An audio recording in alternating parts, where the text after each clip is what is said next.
Hello, everyone. Welcome back to Behind the Armor, the podcast where we strip away the weight men carry and talk about what's really going on underneath. Today's episode is different, it's deeper, it's heavier. We're talking about suicide, not as a statistic, not as a headline, but as a reality. A reality too many men, too many people face in silence. If you know someone, if you or someone you know is struggling, please know this: you are not alone. Help is real. Hope is real. And this episode is for you.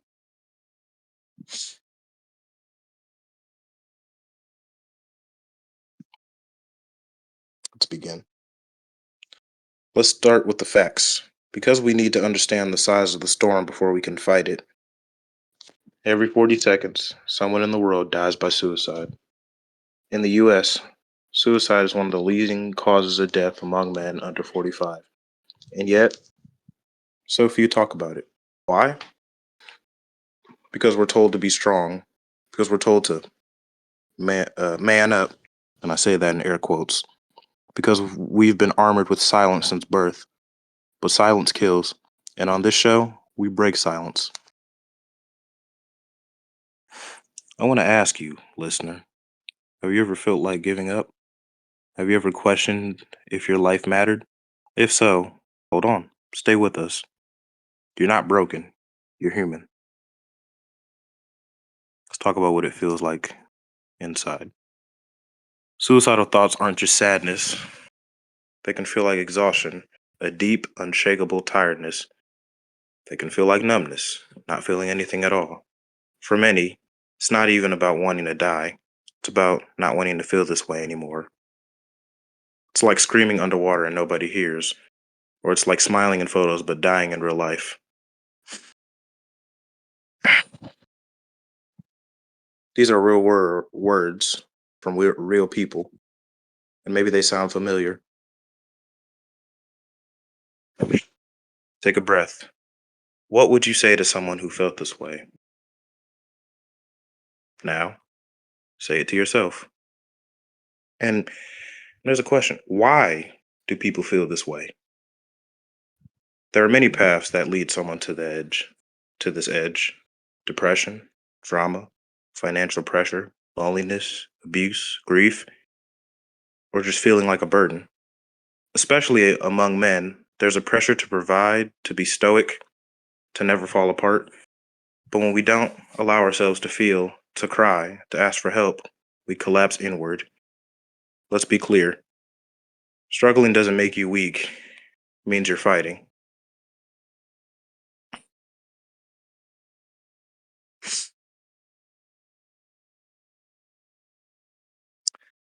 I want to share a story. A man I once knew, funny, hardworking, loyal, always the one checking in on others. No one saw it coming. He didn't reach out. And one morning, he was gone. We found out later he had written in his journal, "I just didn't want to be a problem anymore." Let that sink in. He thought his absence would be better than his present. It wasn't. It never is. If you've lost someone to suicide, you know that pain.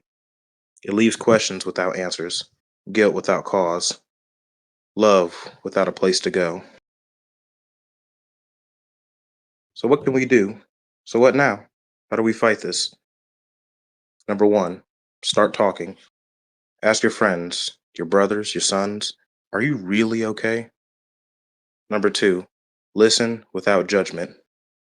Let people speak their truth. Don't rush to fix, just be there. Number three, know the signs: withdrawing, giving away possessions, talking about feeling hopeless, sudden calm after depression. Number four, don't be afraid to call for help. It's not betrayal, it's love. Call someone. If it's you struggling, number five, call a crisis line. Talk to someone you trust. Write it down. Take it 1 hour at a time. From the wise words of Martin Luther King Jr., you don't have to see the whole staircase, just take the first step. Here's a little bit of reflection and encouragement. If you're still listening, I want to tell you something important. You matter.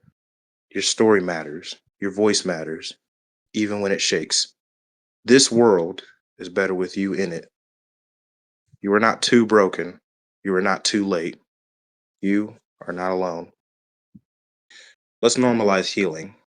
Let's normalize help, and let's normalize hope. Call to action. Check in on someone today. Not just with a how are you, but with I'm here, I care, talk to me. And if you're hurting right now, text or call a crisis line. There's someone out there who wants to listen, who wants to help.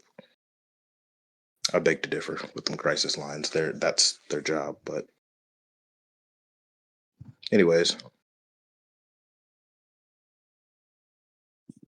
the song of the day.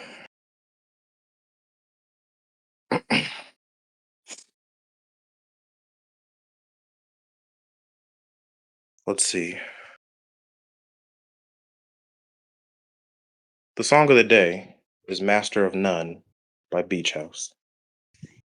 That's a very calming song, or just that's a song you can listen to while staring at the ceiling. And a quote for today.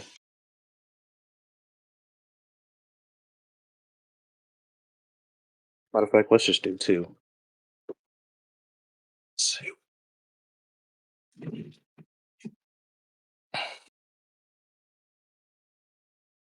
what we got. Just see what we got.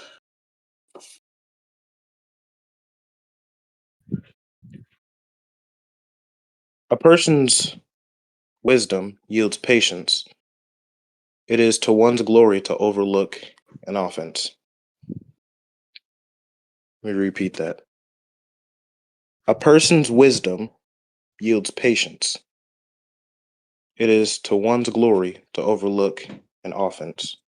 This is Proverbs chapter 19, verse 11. And one more.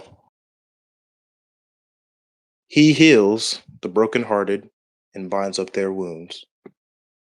One more time for the people in the back. He heals the brokenhearted and binds up their wound. This is at the book of Psalm, chapter 147, verse 3. This has been Behind the Armor. Until next time, stay strong, stay soft, and most importantly, stay here.